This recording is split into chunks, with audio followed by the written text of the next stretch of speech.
en América Latina, a diferencia de lo que ocurrió durante décadas en Europa Occidental, en América del Norte, a diferencia, digo, de estas regiones, en América Latina, hasta hace pocos años, no se hablaba de la concentración de medios, era un tabú. Entonces, este tabú fue construido también durante décadas, en la que los sistemas de medios de comunicación de América Latina, no solo, por supuesto, la prensa escrita, sino de manera más notable el audiovisual, es decir, la propiedad de las licencias de radio y de televisión, tuvo una estructuración altamente concentrada, mucho más concentrada en la propiedad que los sistemas de medios de América del Norte y de Europa, mucho menos regulada en términos legales. La estructura de medios del sistema latinoamericano fue históricamente poco regulada y muy controlada. Y esta característica singular de poca regulación y mucho control me sirve para comenzar señalando que la regulación legal no es la única forma de control de los sistemas de medios de comunicación. Porque la concentración de la propiedad de los medios es, en esencia, una regulación de mercado, como de otros mercados también. Es decir, la regulación no es, como dice el profesor Lawrence Lessig, la regulación no se reduce al plano legal, y la concentración de los mercados, en particular de los mercados de medios de comunicación, constituye una regulación de facto que vemos que tal vez de mala manera, tal vez con malos modos, en América Latina comenzó a discutirse en algunos países de América Latina, comenzó a discutirse hace muy pocos años. En el paper damos definiciones generales sobre concentración y a posteriori señalamos que existen por lo menos 4 dimensiones a considerar a la hora de hablar de concentración de medios. Por una parte está la concentración de la propiedad de los medios de comunicación. Seguidamente está la concentración de los ingresos, la concentración de capitales. Por otra parte, tenemos la concentración de las audiencias o de los abonos, en el caso de los mercados de televisión por suscripción, de televisión por cable o vía satélite, o también en el caso de industrias que son colindantes y convergentes con los medios de comunicación, como es el caso de las telecomunicaciones o las redes digitales, en donde la concentración de abonos no es estrictamente una concentración de la propiedad. En algunos países de América Latina, en este momento histórico, en este contexto que se vive, suele haber diferencias entre concentración de la propiedad y concentración de mercados. En muchos casos, algunos países de la región que adoptaron regulaciones legales que buscaron disminuir o atenuar la concentración de la propiedad, en algunos casos modificaron leve o notablemente la concentración de la propiedad, pero no modificaron necesariamente la concentración de los mercados, de las audiencias, de los abonos, de los lectores. Entonces, por supuesto, esta distinción de 4 dimensiones de la concentración es una distinción, y por último está la concentración de poder. Esta distinción de 4 niveles de concentración es una distinción analítica, es una distinción que uno puede hacer en los papeles, que si bien quiero decirles, yo he trabajado no 25 años, pero un poco menos en redacciones, me siento con la libertad y cierto desparpajo de hablar desde la universidad. Entonces tengo la ventaja, si ustedes quieren, que posiblemente muchos de ustedes hoy no puedan exhibir, de hacer análisis que ustedes me dirán, bueno, son análisis delirantes porque no coinciden con lo que nosotros vemos en la trinchera del ejercicio de la profesión en el día a día. Insisto, comprendo cómo funciona esa trinchera, he participado de ella, pero estoy realizando una distinción que es analítica. Pero es analítica y sirve a los fines luego de comprender y de discutir las regulaciones legales y las regulaciones de mercado que tiene el sistema de medios de comunicación. Medir la concentración es una tarea difícil, porque para medir la concentración, para saber qué tan concentrado está un mercado de medios de comunicación, necesitamos considerar sobre qué variable, sobre cuál de estas dimensiones estamos hablando. Estamos hablando de si nos interesa medir la concentración de la propiedad, si nos interesa medir la concentración de las audiencias, la concentración de capitales. Bueno, por lo tanto, resulta difícil en el plano analítico medir la concentración. Más difícil aún resulta porque, como bien dijo el viceministro de Comunicaciones, no hay un umbral general aceptable. Cada uno de los países del mundo que tienen regulación legal sobre medios de comunicación, y hago aquí una pequeña digresión, un pequeño paréntesis, tienen regulación legal sobre la concentración de la propiedad de los medios de comunicación: Estados Unidos, Canadá, Francia, Gran Bretaña, España, Italia, Holanda, Alemania, Suecia. Es decir, no estamos hablando de Ecuador y de Venezuela únicamente. Me interesa destacar esto. Estamos hablando de países en donde, digamos, que suelen ser citados como ejemplos de la protección o de estándares de protección de libertad de expresión. Cierro paréntesis ahí. Entonces, no hay un umbral general. Digamos, en Gran Bretaña hoy, o mejor dicho, a partir del escándalo del caso de News of the World, del grupo Murdoch, se rediscuten los umbrales tolerables para la concentración cruzada de prensa escrita con medios audiovisuales. Y eso es fruto de una reflexión que tiene que ver con un caso histórico concreto. Entonces no hay un estándar general, abstracto y universalmente aplicable. Pero además es difícil medir la concentración en América Latina por la dificultad que es añadida y que tiene que ver con la, yo diría, opacidad informativa del sector de medios de comunicación latinoamericano para hablar de sí mismo. Es decir, que esto también es una singularidad de América Latina. En otras regiones del mundo, bueno, tenemos Media Guardian, ¿no? Digamos, tenemos una reflexión cotidiana de los medios sobre sí mismos y sobre su competencia. En América Latina, esto casi no ha existido hasta ahora. Comienza a existir, como digo, tal vez con malas formas, pero no voy a juzgar aquí las formas. Pero es algo muy reciente. Entonces, los medios no han sido, históricamente en nuestra región, gentiles o abiertos a la transparencia informativa del sector.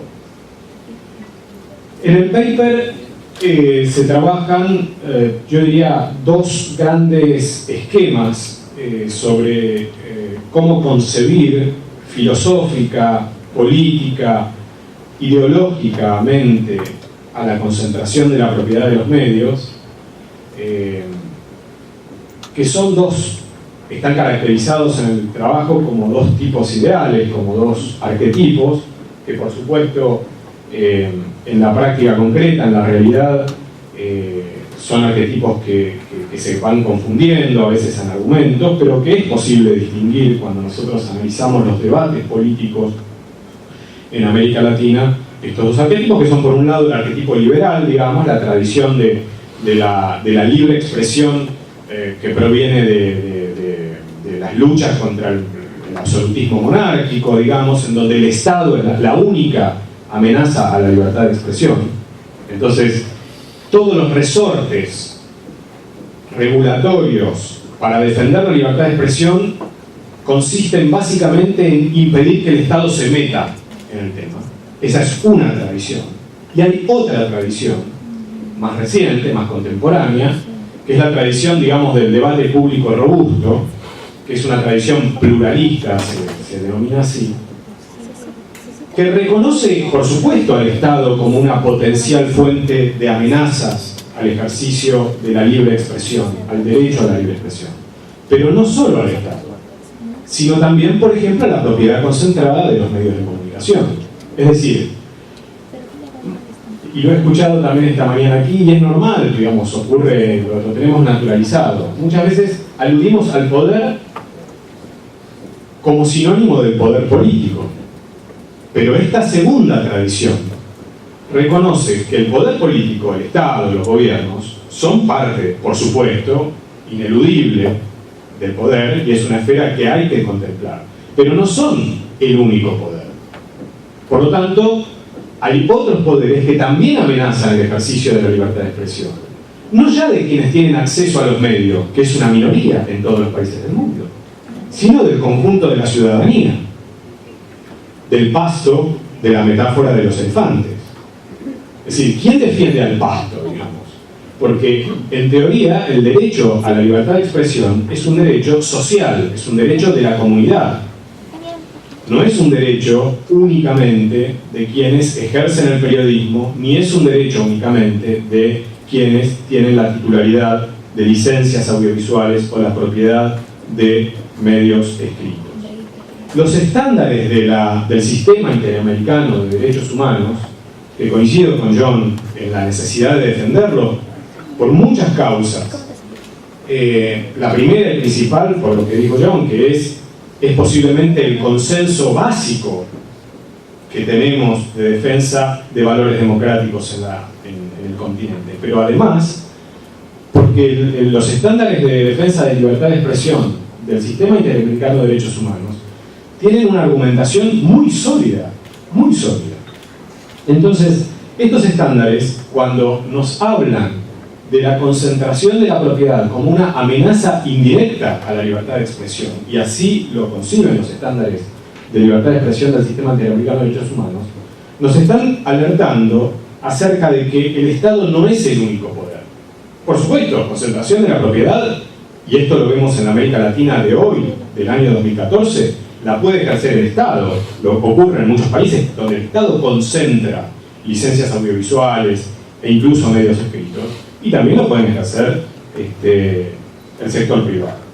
Entonces, el derecho de la comunidad a tener información diversa, el derecho de la comunidad a tener acceso a entretenimientos diversos, es decir, a tener contenidos diversos, es un derecho que, digamos, aparece en contradicción con esquemas muy rígidos, muy altos, con niveles muy altos de concentración de la propiedad de los medios de comunicación.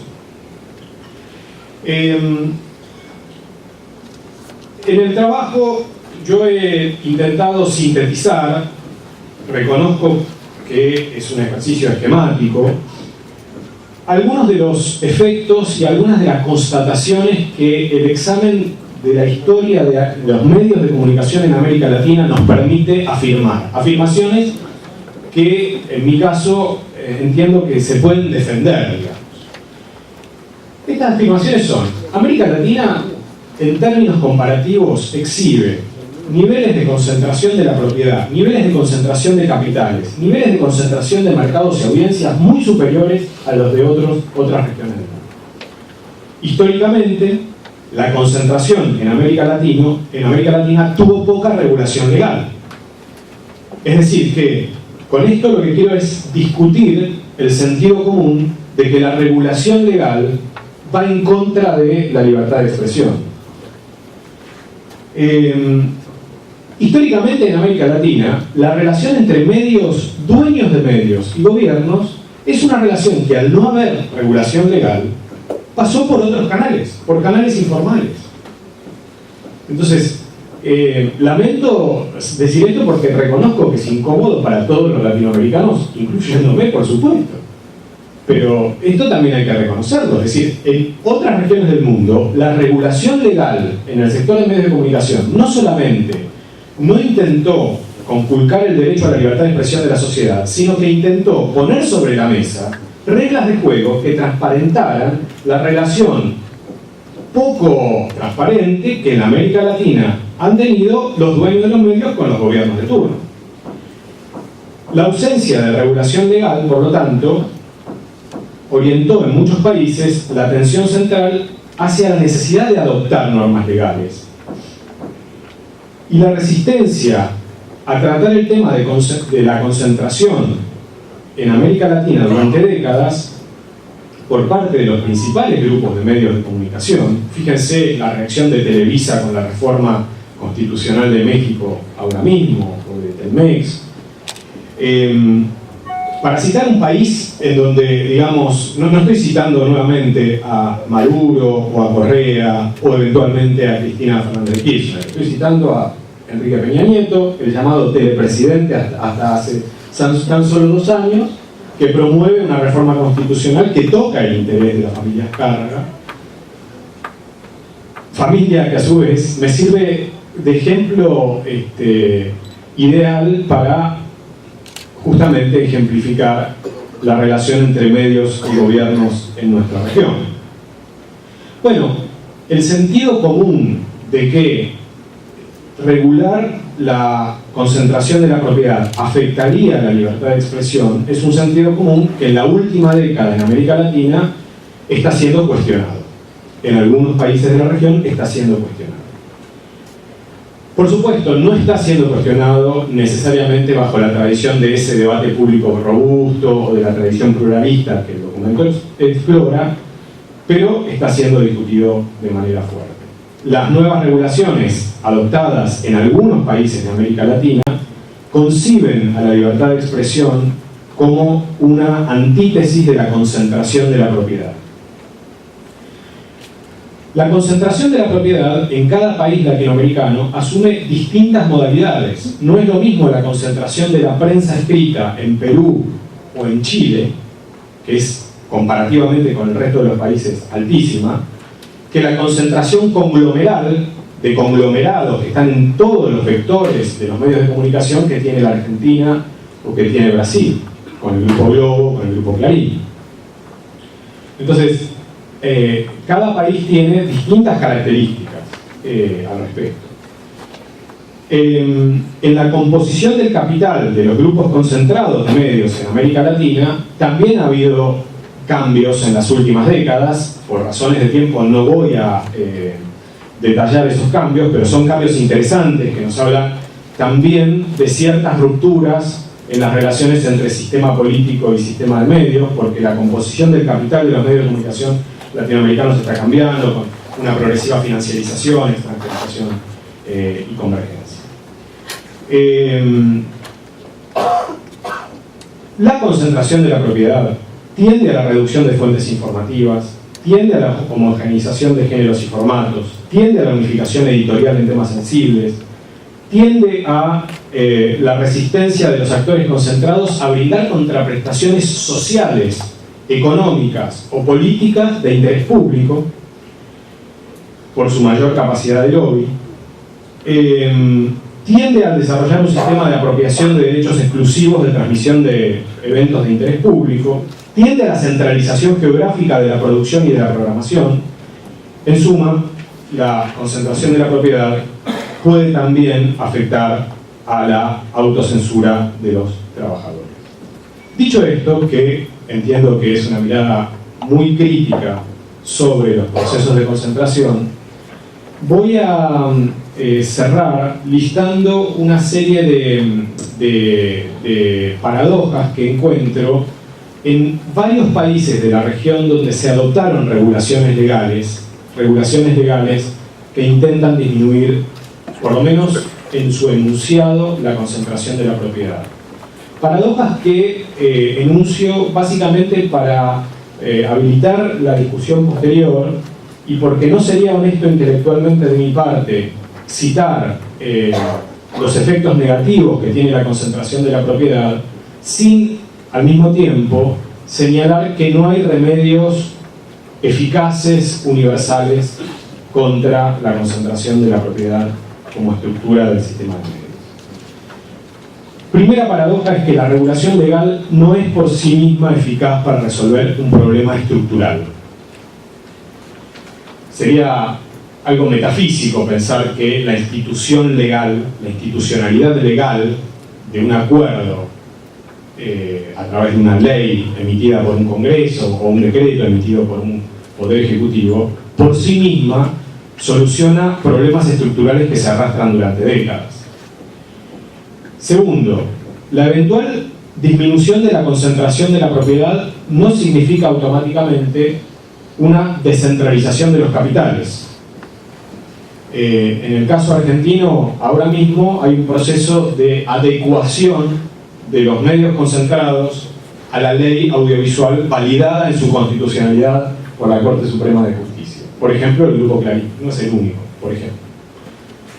La desconcentración de la propiedad de ese grupo no implica una descentralización de los capitales, porque el tipo de adecuación que se plantea en la Argentina es muy amable para con los grupos, a pesar de lo que aparece en la prensa. Quiero decir que los futuros accionistas de las futuras empresas separadas de lo que hoy es el Grupo Clarín van a ser los actuales accionistas del Grupo Clarín. Tercero, la eventual disminución de la concentración de la propiedad no supone la desconcentración de los mercados o audiencias. Cuarto, la extranjerización de la propiedad y la afluencia de capitales de telecomunicaciones en el sector audiovisual no significa necesariamente disminución de producción local, nacional o propia. De ello se sigue que el debilitamiento de la producción independiente no es una consecuencia inevitable de la concentración de la propiedad.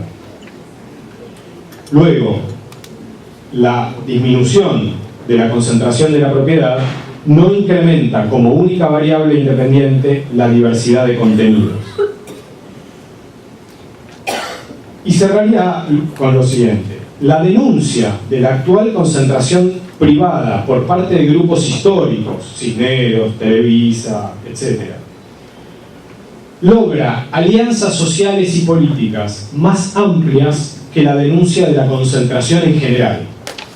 Es decir, que en muchos países donde hay regulaciones legales o donde el debate social y político es muy intenso, en esos países denunciar la concentración que ejerce, por ejemplo, el Grupo Clarín o el Grupo Globo, logra mayor consenso que denunciar la concentración en abstracto. Entonces, quienes denuncian el Grupo Clarín en la Argentina disimulan la concentración del Grupo Telefónica o la concentración de empresarios afines al gobierno argentino. Entonces, esto representa toda una curiosidad en América Latina. Yo con el paper intenté hablar de concentración en general. Desde mi punto de vista, es necesario el debate sobre concentración y eventualmente la regulación sobre la concentración. Pero no es la concentración contra el comercio, no es contra la concentración contra el Mercurio, contra Clarín, contra Globo, contra Televisa, contra Cisneros o contra quien sea, más allá de que me caigan simpáticos o antipáticos como lector. Es la concentración en general. Si ese es el punto de partida para el debate, es un punto de partida de política pública. Si es una excusa para disminuir la concentración de unos y disimular la de otros, entonces es una trampa.